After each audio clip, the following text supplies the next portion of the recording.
name is Ella Rooms, and I am a junior studying political science and psychology with a minor in dance. Across campus, I am a political researcher and peer mentor, a member of the University Honors Program, am involved in university theater and dance, and am a member of Delta Delta Delta National Women's Fraternity.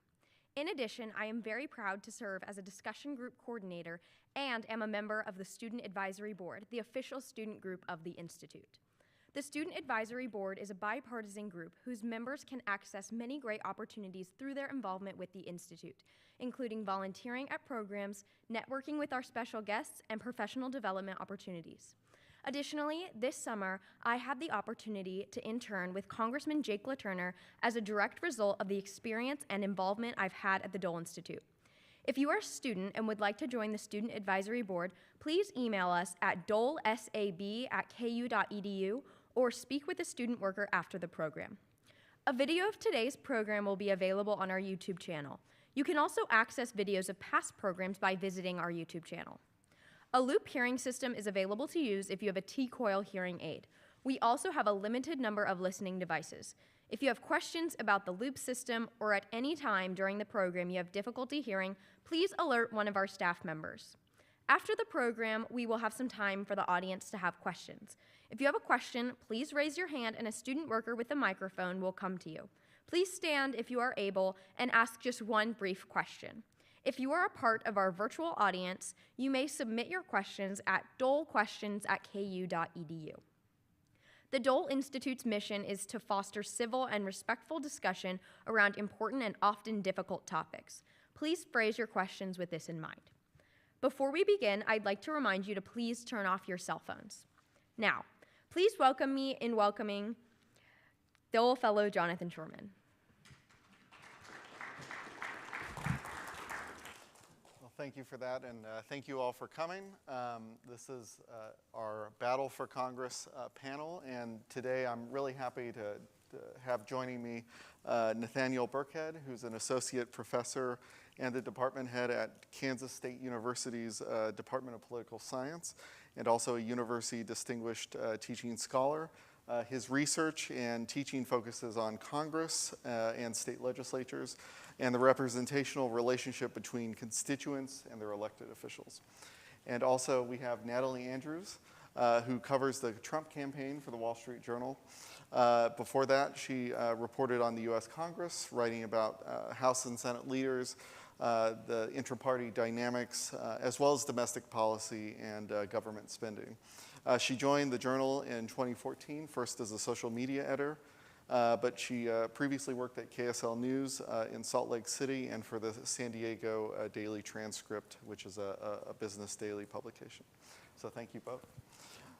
Natalie, let's just get right into it. How many competitive seats are there really in this election in the House and Senate? It seems to be changing with the last few weeks of the election, but for most of this cycle, there's been about a dozen Republican seats that Republicans are defending, that Democrats want, and about a dozen the Democrats are holding, that they're tossing back and forth, spending money, really trying to flip either side. Right. Is that historically what we would expect to see in a presidential year like this, Nate? It's a low number. Competitive elections have been on the decline really since the 1950s. 1950s and 1970s, they dropped pretty dramatically, and they continued to drop until actually about the past decade. About the past decade or so is when we kind of reached the bottom, and we've been maintaining relatively consistent kind of numbers of competitive elections since about 2012. Since then, it's been pretty stable, but it's been a long, slow trend in American politics. We've seen fewer and fewer competitive elections, fewer and fewer elections where voters really kind of need to be listened to by elected officials, and much more of the primary being the election that's consequential. The general election is kind of a walkthrough. So for both of you, and maybe Nate first, to what extent is that a result of gerrymandering, where we think of districts being drawn in ways that advantage one party or the other, and how much of that is just people over time sorting in ways that are kind of inefficient Yeah. election-wise? Yeah, that's a good question. So gerrymandering certainly doesn't help. So I've got some stats for you. The analysis by the Brenner Center points out that about half the competitive seats that we have come from states where courts and commissions redraw the district lines rather than legislators, the state legislatures doing it. Democrats, in the 30 competitive seats that the Brennan Center identified, Democrats drew 6 of them, whereas Republicans only have drawn 2 of them. And so Republicans are perhaps a bit more efficient in terms of squeezing out as many seats as possible out of a given number of voters. But the most do come out of these non-gerrymandered situations that come out of these either bipartisan commissions or the neutral courts. But I will say that maps don't solve the problem. There's an article that was written about 10 years ago by 2 Stanford researchers who used a bunch of computer simulations. They would take a state and come up with over 1,000 different kind of ways of parameterizing the district lines.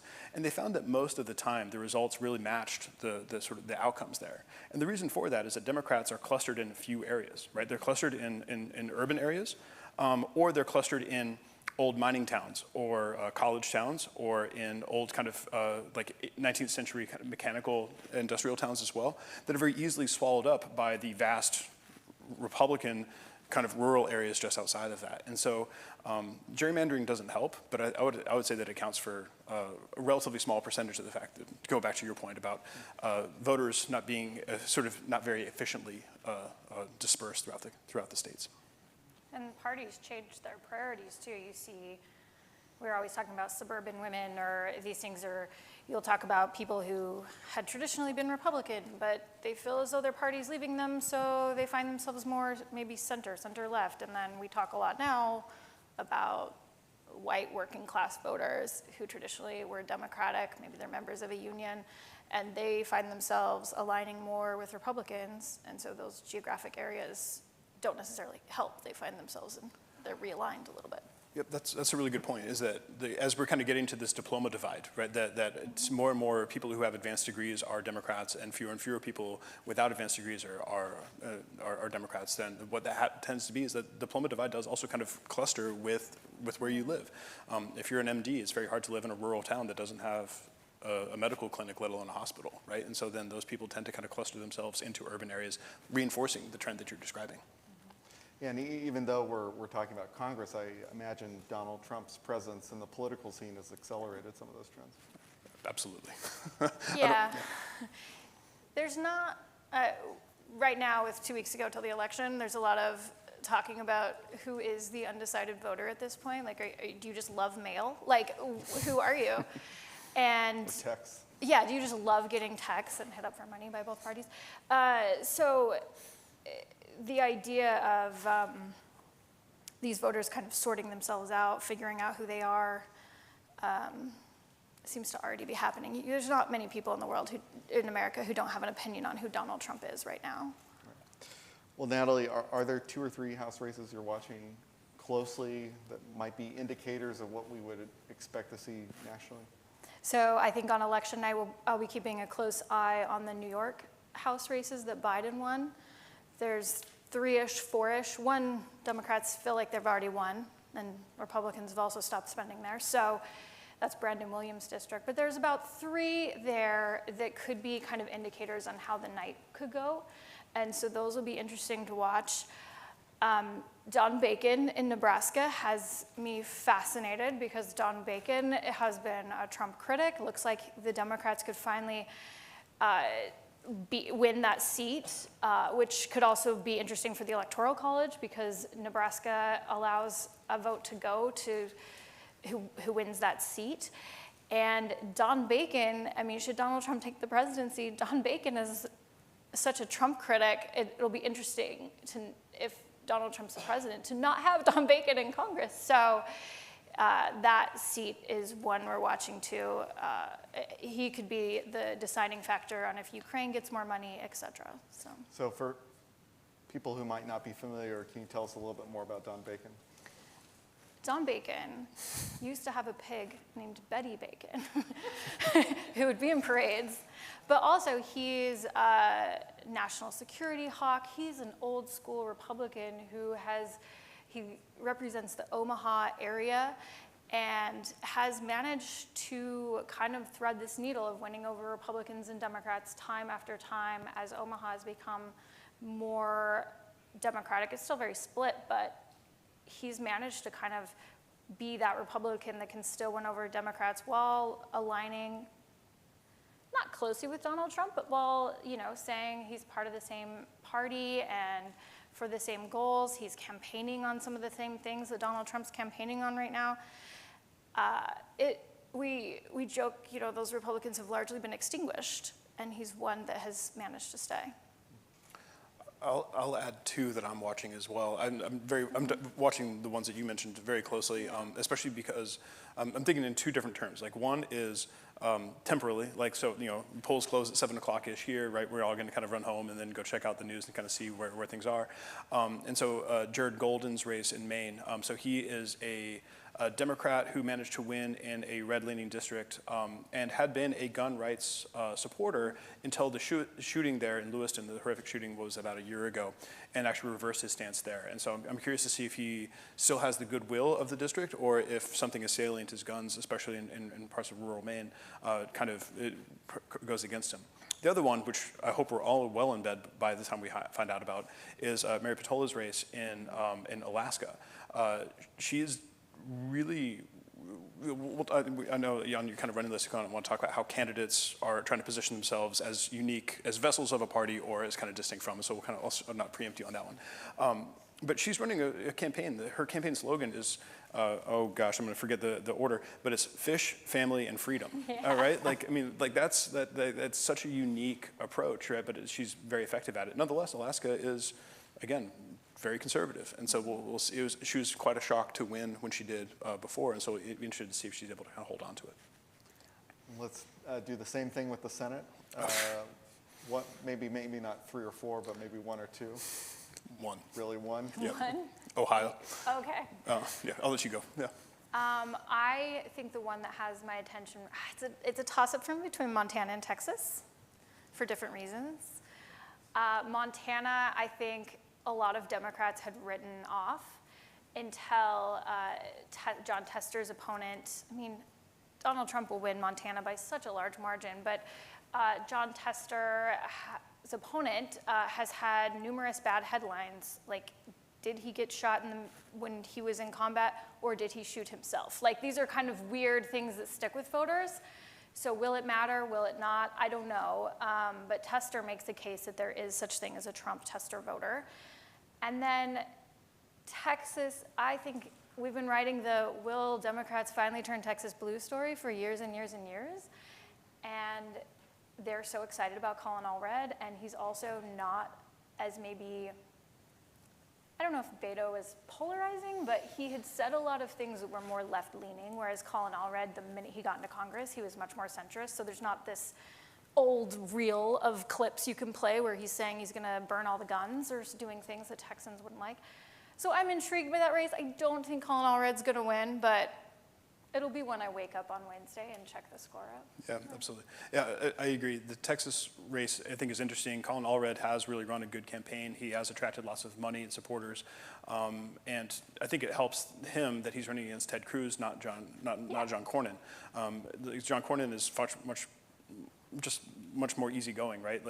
From what I understand, Ted Cruz tends to sit alone at the Senate lunchroom rather than even having Republican colleagues sit with him, right? And so there's kind of an indication of how he rates. And so I think Colin Allred's chosen a good time to make his run.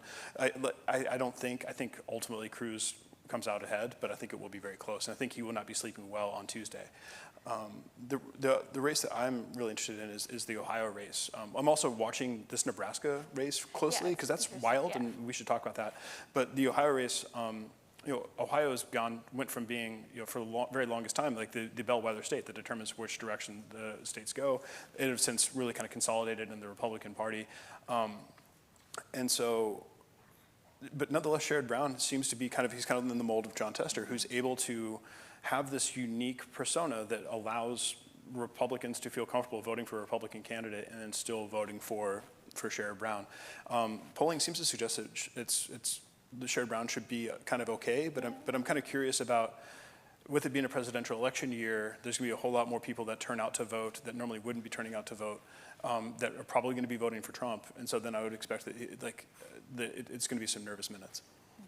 Just to return to Texas, is Texas a case where the trend line is good for Democrats? So if they don't get it this time, they'll get it next time or the time after that? Or is there something really about all red that is different? I think Democrats will point to the trend line. They'll say we have more Latinos, we have the demographics of growing cities are trending our way. Republicans counter that with all these people moving from California are not liberal voters. These people are self-sorting. They don't want to be in California anymore, and they're moving to Texas. And Republicans will also point to how well Donald Trump is doing with Latino voters to counter the argument that that's a Democratic voting bloc. So I don't know. I think Democrats look at the numbers and they just get so hopeful that Texas is such a, if you could turn Texas blue, they'd have the presidency locked. So maybe there's a lot of hope there too. I'm generally kind of skeptical that the trend line means that, like, all we got to do is wait 1, 2, 3, 4 years, it'll finally break through. Because first of all, that denies the agency and the activity of a particular candidate.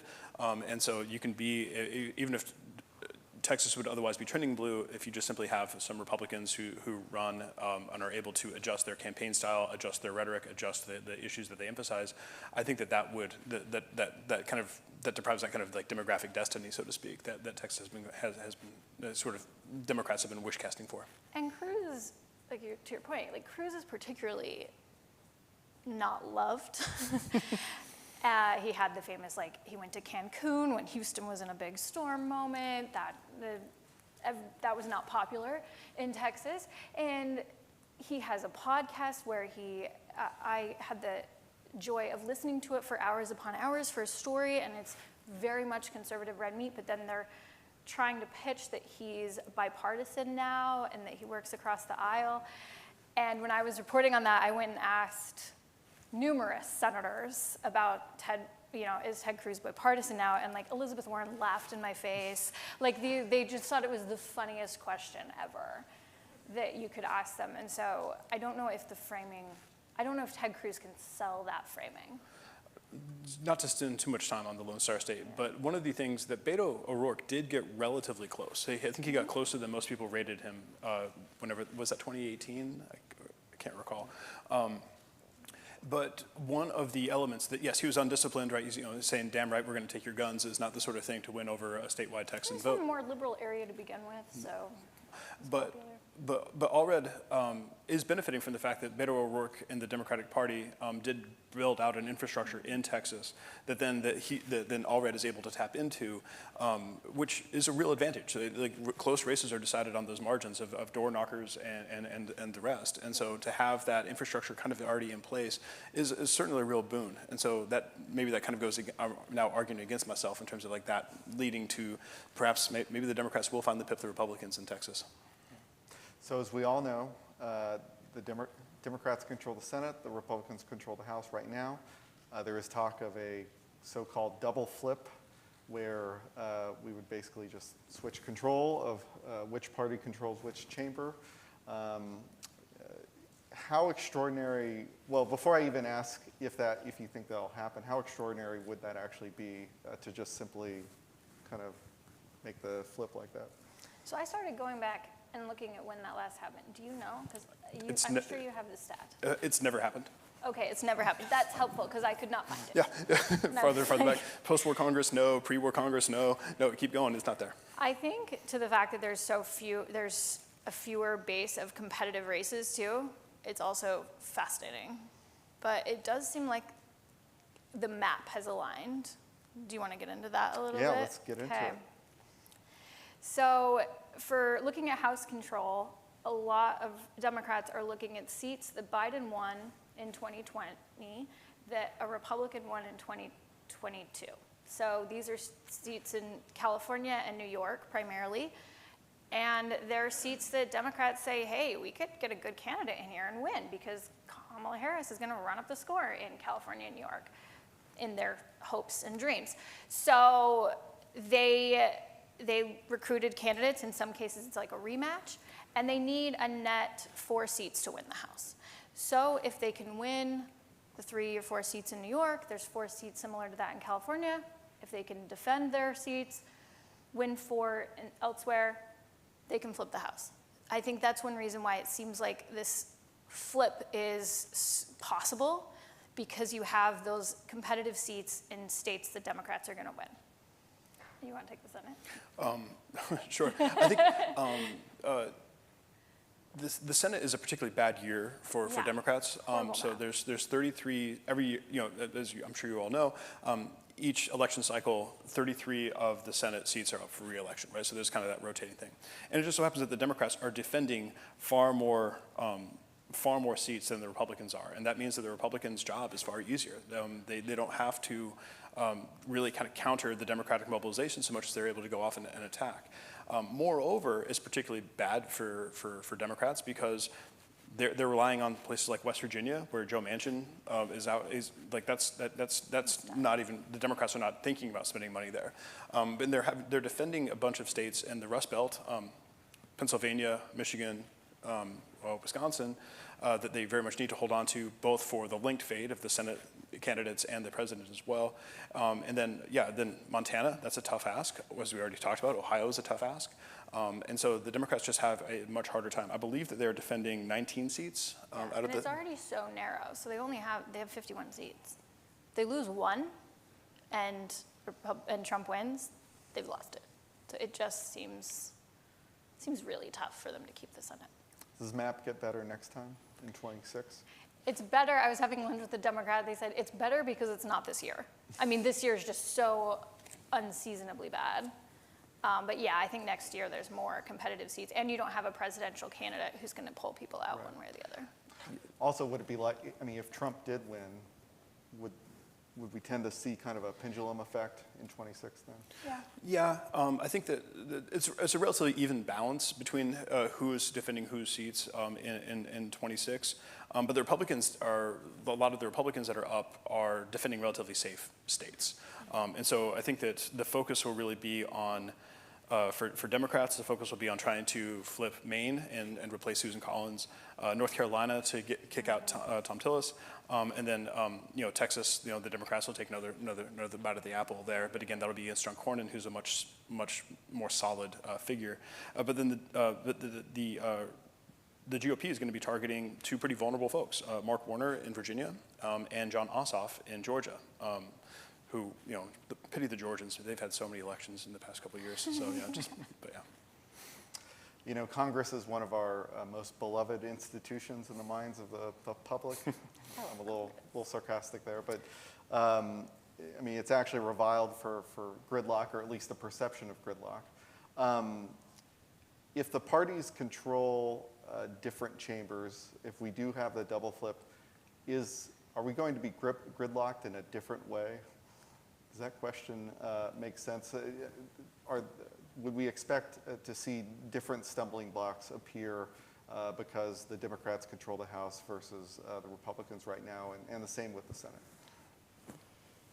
Do you want to go first? Yeah, I'm thinking about how it'll be different, because right now you have the divide, and it's been, I think, the least productive Congress in several years, which I feel like it kind of on a downward trajectory, unless they have all party control, and then you see it pick up. Congress, the one thing they need to do next year, the 2 things they need to do next year is Congress will have a debt ceiling deadline, and then Congress will also have a lot of the 2017 tax cuts expire. So if they do have a split Congress, they won't be able to do things via simple majority in a process they call reconciliation, which is how they did the tax cuts in 2017. Now, an optimist would say, look, they have to come work together. They have to sit across the table, and no way do they let all these tax cuts expire. That would be horrible and so politically toxic. So maybe they'll work together. Maybe they'll even make some of these things permanent because they have to get 60 votes in the Senate. They'll have a nice conference committee. They'll have a nice conference committee, and it'll kumbaya, and it'll work great. Conference committees don't I don't exist. want to sound cynical. I think it'll be really hard. And my suspicion would be that they go right up to the deadline or past it. Maybe they come together with a smaller something. it's going to be hard if it's a divided Congress, because Congress, as we were talking about, like primary elections, gerrymandering, the political risk of working across the aisle is so high that a lot of them do not do it.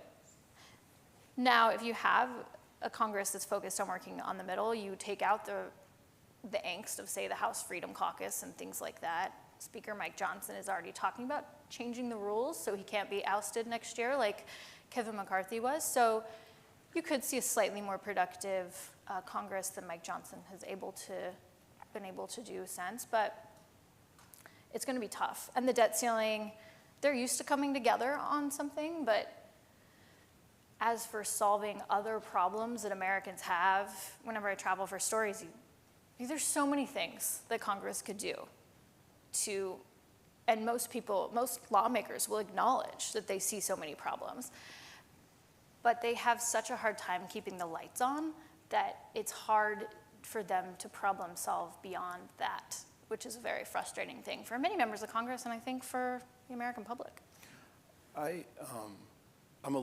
So in this double flip scenario, I'm a little bit more optimistic that we'll get some things through, right? So let's not forget about the things that used to be just bread and butter for Congress to pass, like the Farm Bill, for example. Mm-hmm. Right? That sort of thing, that like, it's good for farmers, but it's also good for people who, in cities, who also get the benefits from the Farm Bill as well, right? That's the kind of a classic people coming together, different constituencies, weird kind of bedfellows kind of bill. I'm optimistic that we'd get progress on something like that in the future. If the House Republicans are, I mean, the 27 votes that it took to get Kevin McCarthy elected in the first place just shows how thin that is and how much the tail is really wagging the dog there, with a relatively small number of folks like Matt Gaetz and Lauren Boebert able to really extract a lot of concessions out of party leadership. The Democrats don't have that problem. They of course have, they've got their squad, right? They've got AOC and some folks like that, but they don't exert the same influence over the party leadership the same way that the Republicans have. And so I think that we'll see more output, certainly just from the House side, if the Democrats were to take the House. And I also think that the Senate, let's bracket the Senate with two different things, right? So of course the Senate has to be involved in legislation, but then a new presidential administration, they've got to be in charge of all kinds of appointments. So we'll kind of bracket those. In terms of legislation, the Senate has typically been the less reactive to these new changes in the kind of the Freedom Caucus.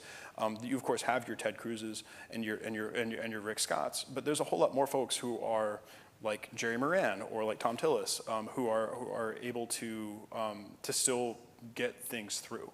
And so I'm relatively optimistic that on the legislative side, right, when it comes down to the budget, when it comes to something like the Farm Bill, when it comes to treating the tax cuts, I'm relatively optimistic that the House will produce something. The Senate will actually take action instead of just being caught in just kind of in a cage match. And I think that like we'll see things through. However, if the Republicans take control of the Senate and Kamala Harris wins the presidency, then I could very much envision a scenario where she has a skeleton crew of everything from Attorney General down to Postmaster General that I think that's appointed, that they're all going to be acting secretaries, because I don't think that they'll get replaced. It'll be tough. You mentioned Mike Johnson. And as we all know, this current Congress opened with a lot of infighting within the Republican caucus in the House over Speaker. Mm-hmm. And then later, a few months later, you saw Kevin McCarthy get ousted in favor of Johnson. Do those House members, or just the Republican caucus, House Republican caucus generally, do they seem to be paying a price now electorally for all of that infighting, or do voters just generally don't necessarily care about that process kind of stuff? Most of them are not from competitive districts. So if they were going to pay a price, they already did. Bob Good in Virginia was ousted. Kevin McCarthy was behind some of that pressure to get him out. Donald Trump endorsed Bob Good's opponent, McGuire. So McCarthy tried to take out Matt Gaetz and was unsuccessful. I've been to Gaetz's district. I've been to Chip Roy's district. What strikes me when I travel with these members is how much they reflect their district. So the same things I hear Chip Roy talk about on C-SPAN on the House floor, it was, tens of everyone I met brought up the same things when I was in his district, whether it's social issues or gun, really strong Second Amendment, passionate feelings around the Second Amendment, things like that. So I don't see them paying a price electorally. It'll be interesting if Johnson tries to strike a balance by removing some of those folks from, say, the Rules Committee, or places to kind of regain the control of a speaker, a Pelosi-esque speaker would have had, or a Boehner. McCarthy made a lot of concessions. He had to. He had the narrowest Republican majority since before World War II. And so in order to get that job that he deeply, deeply wanted, he had to make concessions, and they ended up costing him in the end. I think, yes, I agree. I don't think that those folks are going to get punished. I don't think that there's that electoral sanction. The first thing is that a lot of voters don't pay close enough attention to this, right? And this is not me blaming the voters, right? This is just that I'm a nerd, right? I decided to go to college, and then I got a PhD in this, and then I decided to dedicate my career to this, and I really care deeply about things like legislative rules, and I'm actually the one who actually wants to see the rule before a piece of legislation is considered.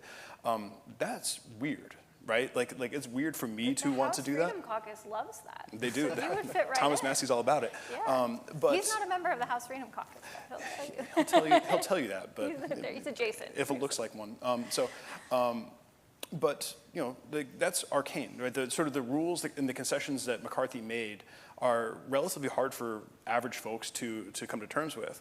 And then we put, instead of those kind of abstract ideas, really two concrete things, right? Abortion has fundamentally changed, right? And so I think the voters will be, even members of the House will be responsible for that, even though they actually had nothing to do with it because it was judicial appointments.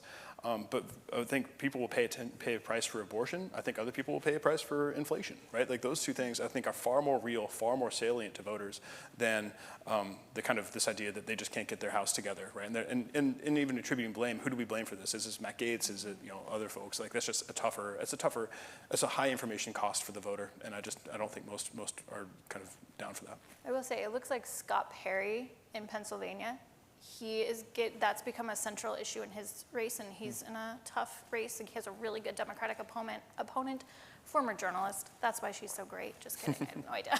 But their Dems are jazzed about her. So maybe, and she's using the dysfunction as kind of a center point. And then Eli Crane's race in Arizona appears to be heating up, and they're also focusing on dysfunction. So maybe if it's already a competitive area, they can kind of lean into, hey, he didn't do anything while he was in Congress, right. But. Well, in these competitive races, how often are these races really candidate-driven, centered around candidates versus centered around issues? Or do they, in the very closest races, are they almost coming down to kind of just a generic measure of partisanship in that particular district? I think that in these competitive races, it really does come down to the quality of the candidate and the quality of the campaign and the issues that they're presenting, right? So again, going back to Mary Patola, fish, family, freedom, right? That sort of thing. She's very much trying to distinguish herself. Obviously, Kamala Harris has got a freedom kind of note in her campaign speech, but she's not cozying up to Kamala Harris in a way that we saw Donald Trump, for example, supporting Blake Masters in Arizona last cycle, or Doug Mastriano or Dr. Oz or those guys. She's really trying to keep the national party at arm's length, and that allows her to define herself. And we tend to see those. Again, we already talked about Sherrod Brown. We're talking about Colin Allred. I think they are trying to really make it about themselves and the issues that they're doing, whether it's unique to, I don't think any Kansas voters are going to be moved too much by fish, but in Alaska they will be, right? And they're really trying to keep it local. And I think that's probably the smartest thing, with voters being so sorted into parties with split ticket voting is way down relative to where it was in the kind of the high water mark in the 1970s as the parties themselves were sorting themselves out. If you're going to be successful, especially if you are kind of down, so to speak, so Sherrod Brown down kind of against the presidential vote, Colin Allred down versus the presidential vote in Texas, then you have to distinguish yourself from the national party, and you do have to make it about yourself. Yeah, especially if you need voters from both parties, like Jared Golden, he mentioned in Maine. He has an ad right now where he is driving a lobster boat, and then the ad cuts, and he's then driving the lobster boat in front of the National Mall on the Potomac River. And it's just constituents talking about things that he did for them. He did a lot for the lobstermen, who also matter to the Maine voter, different than the Alaska voter, but similar. Yeah. And so these people that can say, hey, I worked for you, and they also kind of do this interesting thing, especially now where there's these group of Democrats kind of distancing themselves from maybe the more liberal ideas of Kamala Harris. They're talking about how they want to work with Trump or things like that, because they know they need to win over those Trump voters. I know in neighboring Missouri, they have a Senate race. Lucas Kunce is the Democrat running against Josh Hawley, the Republican. Kunce has actually made it a point, and Hawley likes to attack him over it. Kunce has not actually said if he'll vote for Kamala Harris. And I'm just curious whether, are there other candidates, Democratic candidates, who have gone that far in terms of just they won't say that they're voting for Harris? Jared Golden wrote an editorial after the debate of Biden and Trump that was, Trump is going to win. It's going to be okay. And that was his take. I talked to him after, and he said, I just think we need to calm down. Donald Trump's going to win. He said he wasn't going to vote for him. But I'm trying to think if I talked to him after Harris became the nominee. But so there's definitely that tap dancing. I think Tester also hasn't really endorsed. He says that his endorsement doesn't matter. A lot of them will kind of, the Trump endorsement and then the candidates endorsing Trump is kind of a Republican thing, I think, because Democrats didn't have much of a competitive primary, so they didn't have to wait in, but. Yeah, I've not really heard much news about, and so I'm sure I could pull up a list, but that's not in my data.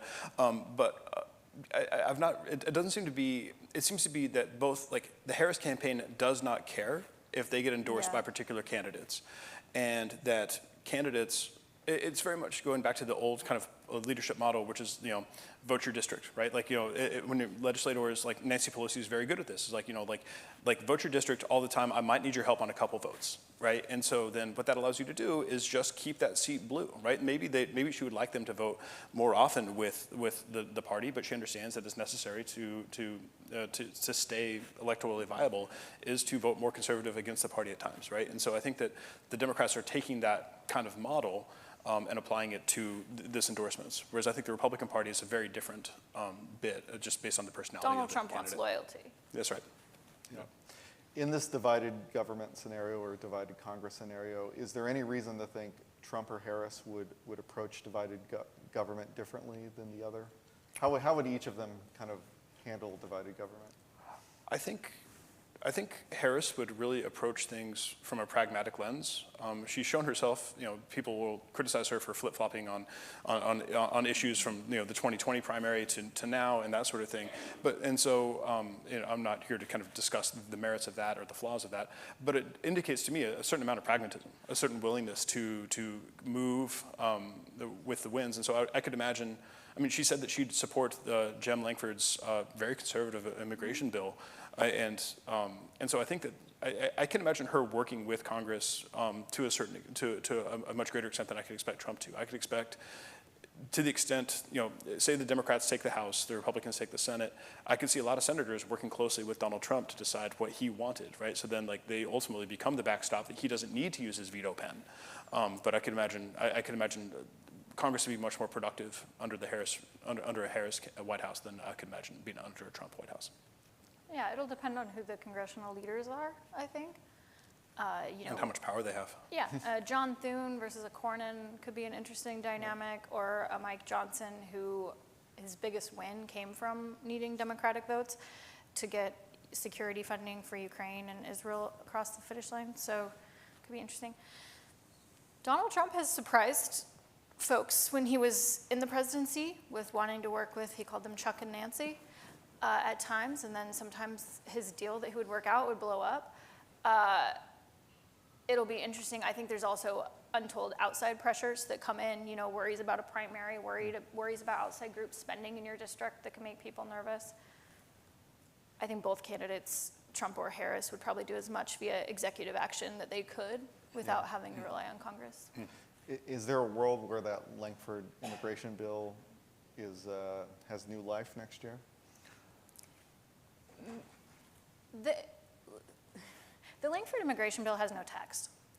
And so it is this framework of agreements, and it is something that is great for Harris to talk about on the campaign trail because it was more aggressive than Democrats had agreed to in the past. It doesn't have any sort of text, so there's a lot of wiggle room there. And when you sit down to write things, that's where generally immigration deals have fallen apart. That said, I think both candidates will acknowledge that the immigration system in the United States has many flaws, is broken, hasn't had sweeping legislation in decades, and something needs to be done. It's just, again, whether or not Congress can pull it off.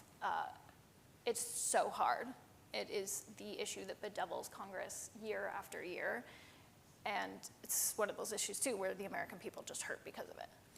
Yeah, I think no matter who becomes president, if the Democrats have the House and the Republicans have the Senate, I think that there's the Venn diagram of the kind of the policies that they would both jointly agree to doesn't exist. And I think that, I ultimately think that it would never reach the president's desk to sign. Yeah. You mentioned leadership. It's the case that Mitch McConnell is going to be done regardless of who controls the Senate after this year. Who are our kind of likely contenders in the Republican caucus, and what would each of them tell us about kind of which way Republicans in the Senate want to go? So you have Senator Thune of South Dakota. He's currently the number 2 in the Senate power now. So he has these new, fresh relationships. He's really well respected. He has criticized Trump in the past, but he's worked really hard to get back into Trump's good graces, had a meeting in Mar-a-Lago. His wife gets along with Trump. Like, they've patched up the problems. I mean, Donald Trump tried to get Kristi Noem to primary him after, I think it was after January 6th. So he's running, he's kind of the here and now, I'd say, of the number 2. John Cornyn used to have that position. So he's also wanting to elevate, but he's kind of been out of it for the past little while, so he's having to ramp up that operation. They're both out campaigning.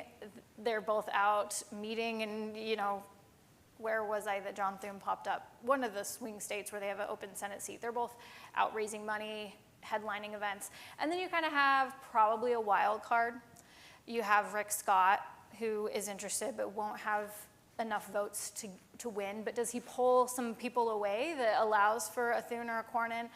And maybe if Republicans win the Senate, you could see Daines from Montana, who's in charge of he's right now in charge of the Republicans' campaign operation. So if he has a good year, he may want to toss his hat into the ring too. I think, as with all things, it could come down to a Donald Trump endorsement on who some Republicans line up behind. He could, however, endorse Rick Scott and put other Republicans into a weird spot, but it is a secret ballot. It's not like the House. So there's a little bit of leeway there when you have a secret ballot, that they have a little more freedom maybe to vote their conscience. I think that I appreciate the reporter's assessment, right? As somebody who's actually able to kind of talk to these folks, because it's always kind of hard to suss out the job of the whip is really to provide information. So both Thune and before him, Cornyn were the majority minority whips, whichever.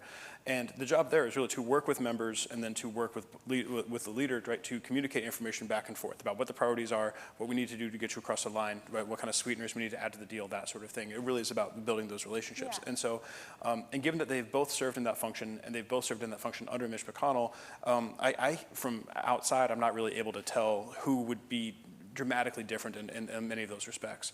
The thing that I'm really watching is the same, and what we've talked about already with the 27 votes that it took for McCarthy to get elected speaker, that same conversation is now already being kicked off by Senate Republicans. So Mike Lee very much wants to have have this rule that nothing will be brought forward unless 75% of the party, the Senate Republicans, support that. That's a big departure, right? The classic kind of line is a majority of the majority, right? So that just means that 50% plus one of your caucus is enough to kind of bring a bill forward. 75 is a much higher threshold. That means that there's going to be far fewer things to go through.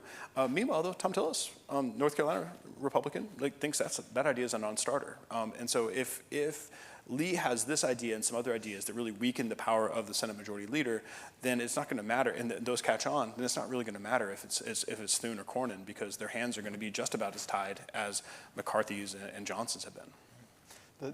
On the Democratic side, does Chuck Schumer face much pressure if Democrats significantly underperform? Not just lose the chamber, but kind of do poorly? I don't think so. You don't think so? Similarly, you would have thought that it would have been Dick back after Harry Reid, before Chuck Schumer took over. You would have thought it'd be Dick Durbin. He was the #2 Democrat, and nobody actually was picking Durbin as their favorite, right? And so there's no heir apparent from what I've seen that would suggest that Schumer would be under any real threat. Okay. On the House side, I think obviously if Democrats retake the House, Hakeem Jeffries becomes Speaker. Does Mike Johnson stay on as minority leader? I think if they don't win the majority, it's going to be hard for Johnson. Yeah. It's going to be a hard pitch for him to make because you're in the hot seat. He's raised an incredible sum of money for someone, especially for someone, I think he just set a record for the quarter against McCarthy and previous successors, which is incredible because the day he became Speaker, I interviewed him a few weeks ago, the day he became Speaker, he had no political operation. Had not done the things that one has to do when they're in leadership that Steve Scalise and such have been doing for years and years and years. But if he can't bring home the majority, and a bigger majority at that, he needs a bigger majority in order to even be elected on the floor, should they maintain their majority. He could be ousted. Steve Scalise, there's also so many people that are interested for that job, and if they're in the minority, then you don't have to go through the 17 ballots. You can just do it you can just do it in a secret ballot, in a closed conference meeting. So the play is just different. You could have Scalise, and you can have Jim Jordan, and you can have these folks raise their hat, probably a dark horse, like a Kevin Hearn from Oklahoma, or someone that maybe we're not thinking of that was the reason why Mike Johnson was suddenly attractive, because he didn't have enemies. So you could have dark horses that kind of emerge. Just to emphasize how rare it is, Nancy Pelosi was the first speaker in, I believe it was 100 years, to remain the majority, or remain the Democratic Party leader as they went from being the majority to the minority. That sort of thing was really, really, really rare. And so given the fact that Johnson has not really enamored himself too much with his colleagues, and as you say, secret ballot, and there's a lot of other real aggressive people like Scalise, like Jordan, going after it, then I would say Johnson should not be measuring too many of the drapes in the minority leader's office. I think it was Rayburn in the 50s who was it was Rayburn in the 50s who lost the majority, then became Speaker again. He has a building named after him in Washington, D.C. It doesn't happen. And then Pelosi was the first person to do it since then. So it is rare to hold on to power because you put it all on the line. I'm going to ask one more question before we take audience questions. And I know this has been kind of a panel focused on the national landscape, but just the last question about our members here in Kansas. I'm just curious, Sharice Davids, this would be her 4th term. I know Ron Estes has been, I think, also 4 terms, if I'm not mistaken. Right. They're starting to gain, certainly not anywhere near the most senior member, but they're starting to gain a little bit of seniority. In a Democratic House or a Republican House, would we expect to see them gain much prominence? Nate? I think so. I think thinking through, especially for a Democratic House, I think Sharice Davids has done a really good job of knowing her district and knowing how far to go and then when to kind of put the brakes on. And I think that sort of pragmatism, remember that district got redistricted to be more challenging for her, and she actually won by a bigger margin. She obviously knows the secret sauce for how to win locally, and I think that those kinds of insights will really play well. And so I do expect that and she's shown that she can be bipartisan. She has worked with Tracy Mann on agricultural issues, for example. I think that those kinds of things, we'll have to kind of see what the tenor of the Democratic leadership is, if they kind of do an inside-out or an outside-in strategy.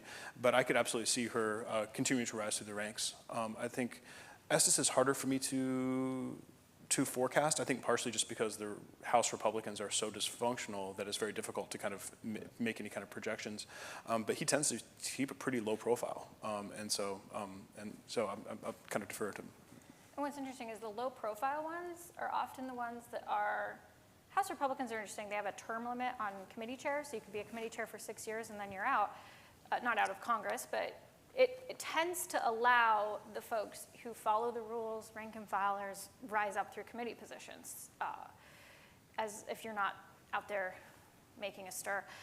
Roger Marshall, we've been doing a lot of reporting around the Donald Trump transition and the potential for there. Roger Marshall comes up as a potential for a cabinet position. I've been looking into Robert F. Kennedy Jr.'s MAHA movement, and while I'm not sure Robert F. Kennedy Jr. could get confirmed by the Senate, I think Roger Marshall is seen as someone who could take one of those health positions, NIH, CDC, HHS, should Trump want to confirm him. He seems confirmable. And he is seen more in that health space than, say, ag, given his kind of coming from, I know he's a former doctor. OBGYN, yeah, and so I think he has talked a lot about that space and is seen as a potential, but it's hard to know, I think, right now, because we'll know a lot more in 2 weeks, and so right now there's just names popping up all over the place. I will say ag is going to be a little bit more competitive. Like, there's relatively fewer like MDs who are kind of confirmable folks who are supporting people like Trump, and so that ag has got a much larger pool to choose from, and so I can imagine Marshall having it easier in that. I did not know that though. News today. Yeah. Well, thank you both. Could read it in the Wall Street Journal last week. Oh, well. Be happy to take some questions. You, sir? Or wait for a microphone. Yes, thank you for the event. In the beginning, in answering one of your questions, you said that you wanted to touch on the Nebraska Senate race and never return to it. And to add on to this, I also heard some things about Indiana governor, and just in general, what are the races where you wouldn't expect competitiveness, but there is one, and maybe the leading candidate will still win, but it will be a lot closer than others would expect. That's a great question. Yeah, you want to take Nebraska? Man, all right, so Nebraska, the Nebraska Senate race is wild. Deb Fischer is running for re-election. She's pretty well respected, as far as I understand, by her colleagues. Didn't really have any Democratic challenger to speak of. And now there's this independent Osborne, Tom Osborne, is that his name? Dan Osborne. Dan Osborne, thank you, who he's polling neck and neck with her, and it really scared the Republicans that they went from not really paying any attention to the state and building out a campaign operation and actually having to do one. I would expect Fischer to still come out ahead. I just think that a lot of times when people show up to vote for president, you just come home to your party as well. He's running as an independent, but he's very much tried to distance himself from both parties. He's criticized both parties for being corrupt and for kind of getting in the way of the working man. Very much taken on a populist kind of message. And Democrats are staying out of the way. I heard an interview with Brian Schatz, a Hawaii senator, specifically saying we have nothing to do with this. And I think that's probably, I'm not sure if that's actually true, but it certainly is good politics for Osborne. He's talking about things like labor and abortion. Those are the two issues that he's talking about. And that may be, we'll just have to see how the votes turn out. But it's certainly something that even 2 months ago, I thought it was just going to be a walkover for Fischer, and it's really not. Yeah. It's kind of wild because if they hadn't published the poll results and had just believed that they could, had realized it was tight, maybe the Republicans wouldn't have spent money. But they probably had to publish the poll results to get money for their operation. So. Nate, are there any parallels in that race that remind you of Orman in 2014? I was thinking about that. Yeah, so 2014, I'm sure most folks remember, but Pat Roberts was up for re-election again. And again, we sort of assumed this was going to be a walkover. There was some criticism of his that he never really came back to the state, that he, and that he kind of lost touch with Kansans. And then that led to Greg Orman running as an independent, and then Chad Taylor running as a Democrat. Chad Taylor then controversially dropped out of the race, effectively realizing that there was no way for him to go through, but possibly Orman could be successful. And it did really force the Republicans to scramble resources to help make sure that they were able to turn the reliable vote out for Roberts. I don't recall the ultimate margin, but Roberts won by more than the polling averages suggested. That there was, I think it's a lot easier for a voter to say, yeah, I think I'm gonna, if I were to vote today, I'd vote for Orman, or I'd vote for Osborne. But then when they're actually in the polling booth, it's very hard to resist the urge just to click the button that conforms with the party that you're used to, right? Just to click on the Republican or the Democrat. And so I think I would ultimately expect Fisher to come through okay, just like Roberts did, but I did see striking similarities. Yeah, I think very famously they brought in Chris LaCivita to revive Roberts' campaign. Is that right? And now he is the co-running the Trump campaign. Wow, I didn't know that, yeah. Anyone else? Yes. Kind of based on what you said today, and I'll kind of paraphrase what you said, I would say ill-informed voters, candidates who care more about money and publicity than getting things done for their constituents. Should we be optimistic about the future of the United States, especially with the gridlock of the House and the Senate? No, pretty narrow. Nate, do you want to take that? Sure. I'm a big believer in things being cyclical. There's, public opinion at times gets liberal, right, and then we get more liberal policies, and then public opinion gets more conservative, and then we get more conservative policies, and we get more liberal. There's just kind of these ebbs and flows to things. Parties come into power, they go out of power. The Democrats were the permanent majority in the House until they weren't, and so I generally share your frustration, right? So that candidates don't need the party the way that they used to. Matt Gaetz put in the petition to get Kevin McCarthy out, then put a thing up on Truth Social in a fundraising app and got tons of money that way. He doesn't need the party support in a way that candidates back in the 1980s would have really required party support to be successful. And so I do think that this is a difficult period for us, right? For just candidates like that, and then for constituents have always had their own personal concerns that kind of prevented them from learning more. I think that TikTok and social media and stuff like that, misinformation, deep fakes, all those things make it harder. But it's always been a challenge for constituents to manage paying the bills, taking their kids to soccer practice, and then also catching up, reading the last week's issue of the Wall Street Journal. That part is not new, and so I think that should give us a little bit of confidence that if it was okay 20 years ago, then that part is not changing. It's not going to be worse. But I do think that we're in kind of a tough era. But I don't want to be too Panglossian about this, but I do think that the pendulum will swing. I'm just not sure. I'm not putting any money on when that inflection point will be. Maybe one or two more, if there are one or two more. How about Jerry? Hi. I wanted to see if you'd talk about the Wisconsin and Pennsylvania Senate races a little bit. Senate races, I think Democrats thought they'd probably be okay in. Don't look as okay now as they thought. Question is, do the Senate candidates on the Democratic side there pull Harris up, or does she pull them down below the line, or do they move totally independent from each other? I think those races are becoming more similar than I think Democrats expected them to, in the sense that you have John Casey, who's well known and who's done a lot in the state, and Tammy Baldwin, who her problem in this cycle has been that she's had to reintroduce herself to voters. Talking to a lot of folks, it does seem they think they'll go the same way, and that if Donald Trump, we were talking about this with Tester and Sherrod Brown, in 2018, these guys were the heroes of the Democrats because they went up and Trump won states and they were able to win. But it's so hard with Donald Trump on the ballot right now that it seems like those states, it doesn't seem like either one has the magic sauce to be able to counter necessarily the presidential race on the ticket. So they were very, before Harris became the nominee, you'd talk to the campaigns and they'd say, oh, we're running ahead of Biden. We're running ahead of Biden. We'll pull Biden over the edge. They're happy that they have the Harris energy, but it does seem like they still feel like they need to run ahead. And whether or not they're doing that, it seems like the polls are getting tighter and tighter. My read is generally similar. I kind of expect these things to really all move in tandem, right? So both Wisconsin and Pennsylvania, in the presidential and Senate candidates as well, all kind of moving in the same direction. One thing that I think that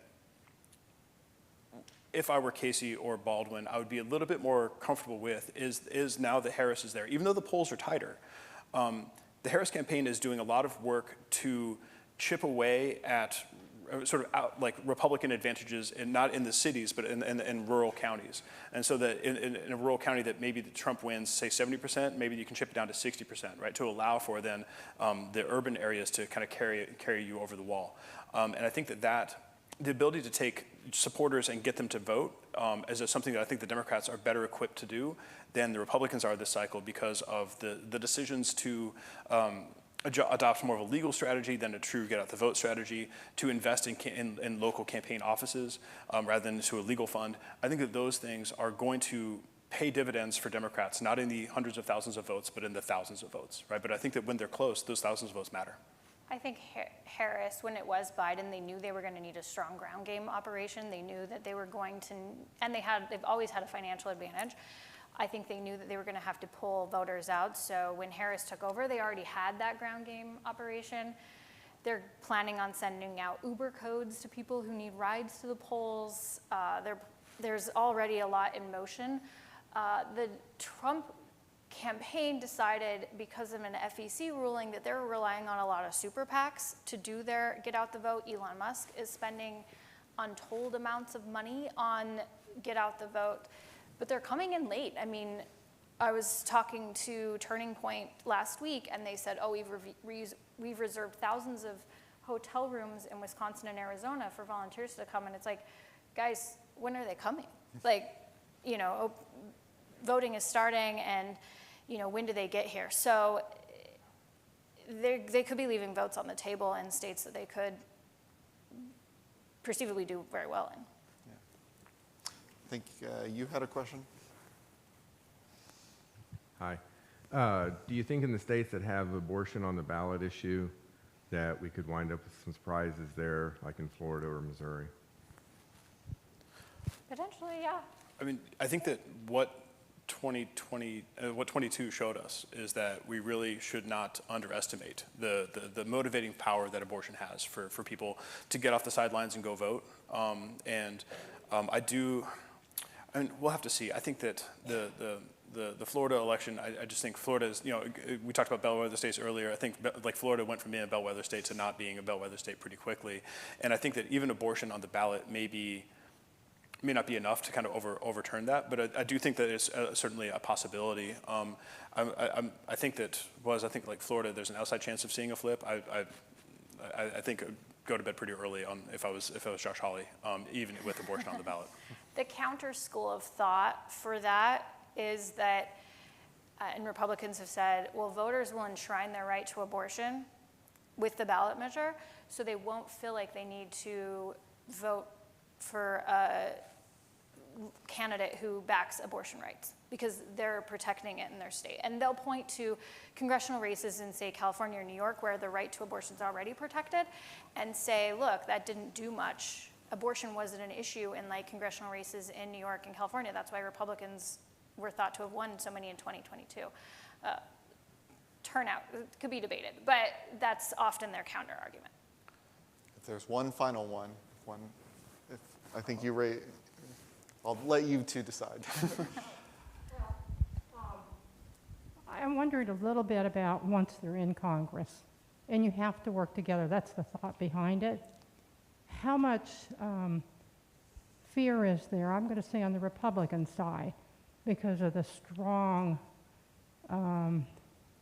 strength of Trump, and how it will affect them in their next race, how it will affect them 3 days after they vote a certain way. that it keeps things from happening? The moral compass, are they able to use those anymore? I think it maybe just depends where your moral compass is pointing. But if your moral compass is pointing to Donald Trump as wanting to stay in power, there's many Republicans who are no longer in Congress because they went against Donald Trump. And so if they want to stay, it is a hard decision.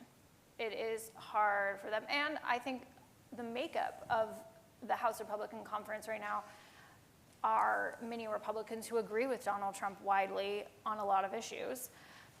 It will be interesting to see how Republicans fall on a lot of the tax proposals that Donald Trump is promising, like no tax on tips, no taxing Social Security. I was talking to a Republican the other day who was saying that every time he comes up with one of these, he's putting us on the line to have to support it, when traditionally Republicans are not inclined to want to jump onto these tax proposals or mandating that insurance companies cover in vitro fertilization. In vitro fertilization, that's not, insurance mandates are, they oppose that. They tried to repeal the Affordable Care Act in part because of the mandates. So I think it's tricky. It's tricky to be a House Republican or a Senate Republican and go against Donald Trump and stay in power. There's a whole wake of people who are no longer in Congress because of that.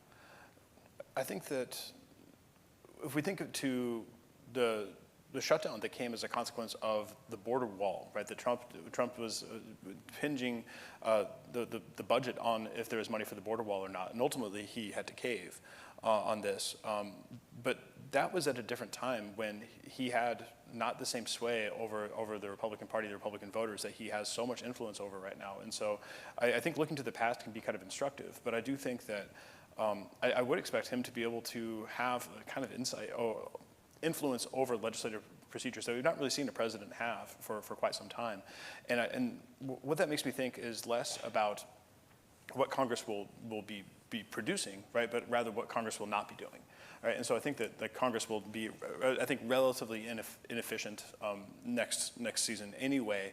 But I think that if he were to become president, then I think it's just going to take, there's going to be a lot more things that are deal breakers to him that then ultimately fail, right? And so we kind of go back to having fewer than 100 public laws enter the books, kind of a historic low. Well, I want to thank our panelists, Natalie and Nate. Thank you very much.